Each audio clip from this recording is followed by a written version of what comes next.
Hello everyone! It's been more than a week since my last upload, 11 days I believe, and allow me to explain myself very briefly.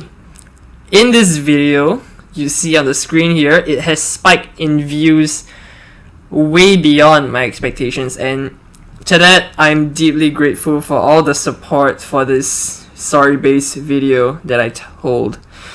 Based on my assumptions, you probably click on this purely for the caption and thumbnail because it's something rare to happen to anyone or for anyone to experience in general. And it turns out it was not a clickbait and you might have kept watching.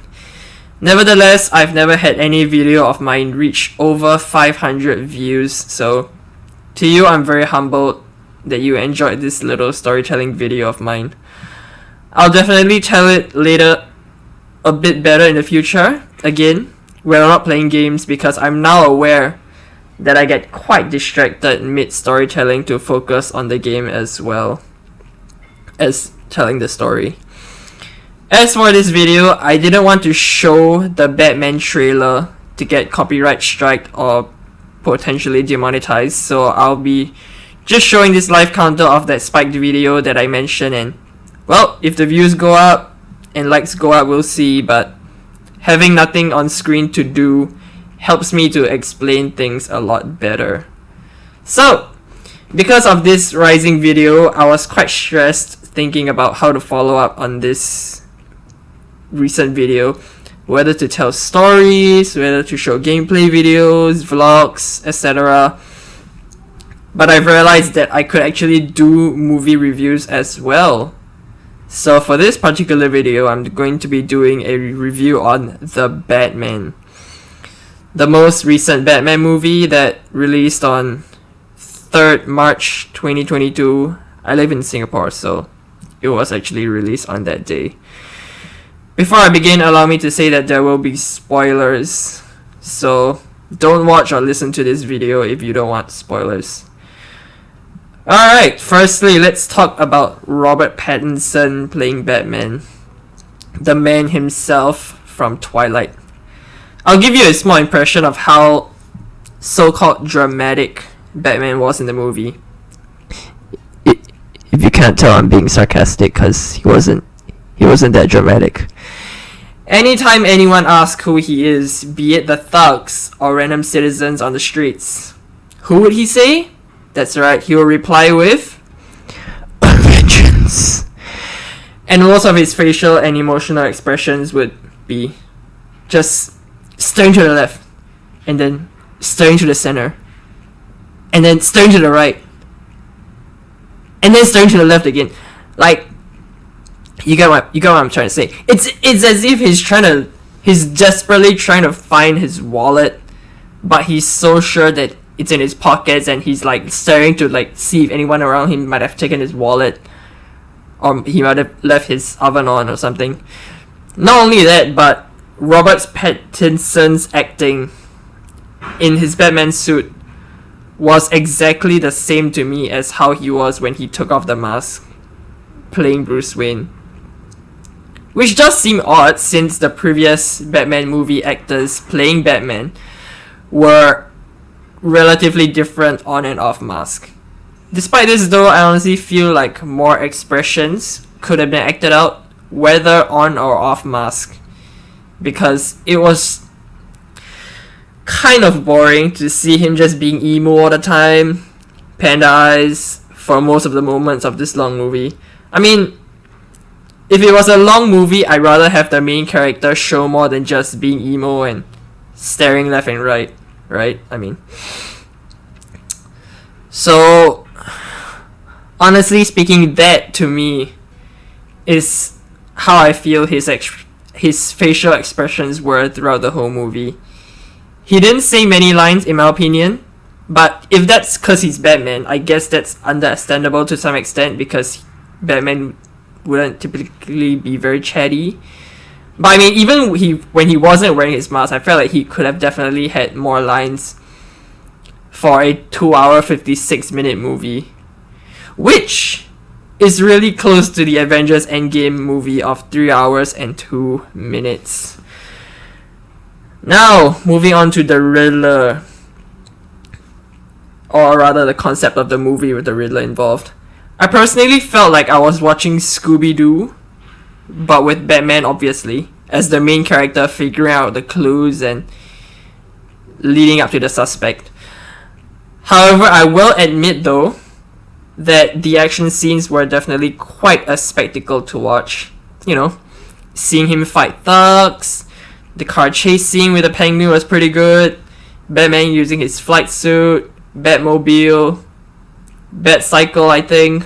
There are plenty of fight scenes to satisfy the audience's cravings for action and violence for the movie's entire duration. So, personally, as someone who likes action scenes a lot, that was really nice to see. The movie definitely demonstrated Batman's wits in solving the riddles, as well as his emotions at every turn, when the Batman constantly and continuously fails to find the Riddler after every riddle, and Gotham City only getting worse when more and more people get killed by the minute. No, hear me out. When I say emotions here, I actually do see him spiraling mentally when he just fails to figure out who the Riddler is after solving various riddles given to him. And just seeing how solving riddles and countless riddles don't seem to benefit the city at all, but only results in more and more people dying. And I think that makes him question things a little bit. But his general emo-ness and stony expressions for the bulk and entirety of the whole film was quite monotonous and boring to see. But although the movie seemed like a Scooby-Doo episode, all the threats the Riddler demonstrated to Batman was definitely not what I expected at all when I initially planned to watch this movie. And I'm not saying that I expected a more innocent vibe to the Riddler, but all the things I've seen the Riddler done, his acting, and his various contraptions he used to wreak and unleash hell onto Gotham genuinely impressed me in showing his mental state and his mindset, in showing what a psychopath can be, and to the point of killing Alfred as well, I believe. It really showed how cruel he could be in just plummeting Batman's morale, and how much he could destroy his mental state and the people around him as well with what he can do. However, what I would like to add is that Batman did not show much concern for the citizens of Gotham as he was solving those riddles. You know, chasing Batman down during the car chase scene, trucks exploding, cars getting bombed and fire everywhere and people running, and Batman was just constantly focused on the Penguin. Was kind of odd to me that he had such a lack of empathy for those who are getting blown up.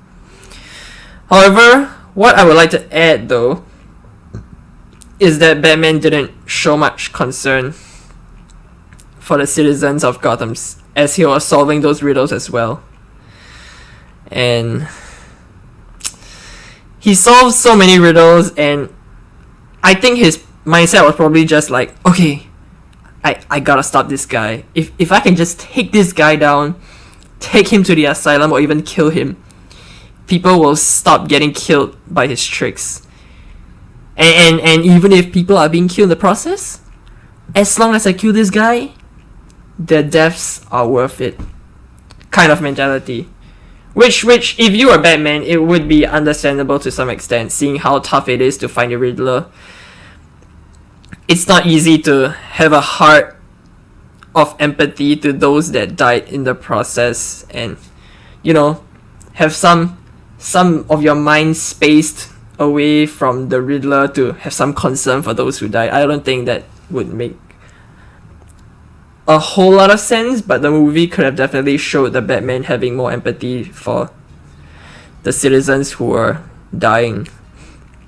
And I think the final shooting scene really proves what I mean here, because in the final scene, spoiler alert, there were a bunch of people who were impersonating the Riddler and killing everybody. And Batman, who I remember correctly, if I remember correctly, purely wanted to kill all these imposters and even a bunch of people who were getting shot, people who were getting hit by falling objects, or even drowning from the water. All Batman was focused on was annihilating all these so-called bad guys who were frankly influenced by the Riddler to commit these violent crimes. It's not like they're bad people in general, right?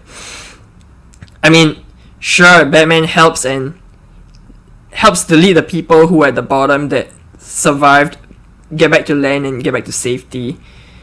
But he didn't really concern for those in the process who are getting shot and died in the process of the whole fight scene.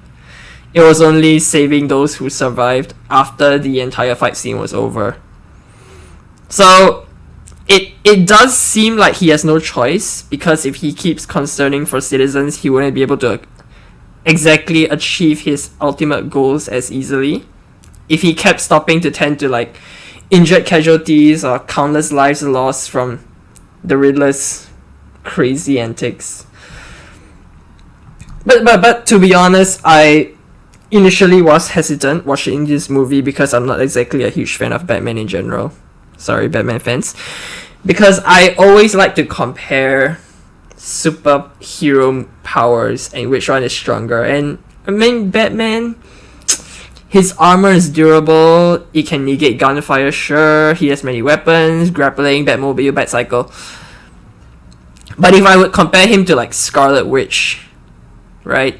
Her power that destroyed Thanos, I think her power really dominates him by a landslide.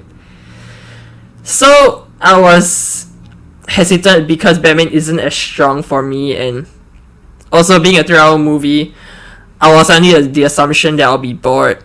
But it turns out that I ended up pleasantly surprised, being entertained nearly the entire period, because it was interesting riddle after riddle, action scene after action scene. And I mean, I would gladly say that I am grateful to have watched this movie one time. The other movies and the other actors and actresses did a great job as well. Alfred, despite having little scenes, did well. Zoe Kravitz surprised me with her acting as well. Paul Dano, really good acting as the Riddler, and the Penguin as well. Not forgetting the Penguin, he really played his role up to my expectations. And I mean, in general, the fact that this 3-hour movie is worth the same price as any other movie ticket makes it worth watching once. Even if you're not a huge fan of Batman, it's double the time of many movies which are usually 1 hour 30 minutes ish, while this is like almost 3 hours, so it's quite worth a movie ticket price. So I can confidently say, even if you're not a huge fan of Batman, I would confidently say this is a should watch. Not necessarily a must watch, but I do recommend it. Endgame is a must watch, but this is a should watch level movie. As for my rating, I would say 6.5 out of 10. A solid movie if you're looking for high quality chase scenes, fight scenes, spiraling violence and gunfire, I suppose, or mental psychoticness. I think Paul Dano did a phenomenal acting job on that. I was really shook in how psychotic he could be nearing the end, and as well as the phone call scene with Batman and the hostage, right? Like that was one of my favorite scenes with him in it. I wouldn't be confident in saying this was the best Batman movie for me, but it certainly did its job in showing Batman what he has to go through for Gotham, the mental state that he has to be in, and how strong he has to be mentally and physically in the face of like constant adversity against him. But yeah, catch this movie if possible. I don't know if it's still in cinemas in your country when this video drops, but I fully recommend it. Whether you're watching alone with your friends or your family. Personally, I still prefer Batman movies with Heath Ledger because his acting was really insanely good. Props and rest in peace for him. Anyway, thank you for watching. Like, comment, subscribe. My next movie review will probably be for Doctor Strange, which will be quite exciting. I'm really excited for that. I'm gonna watch it next week in IMAX. And the video might probably be released around next week. So stay tuned for that. Subscribe if you want to watch that one. And yeah, I really like doing this movie review. And see you in the next video. Goodbye.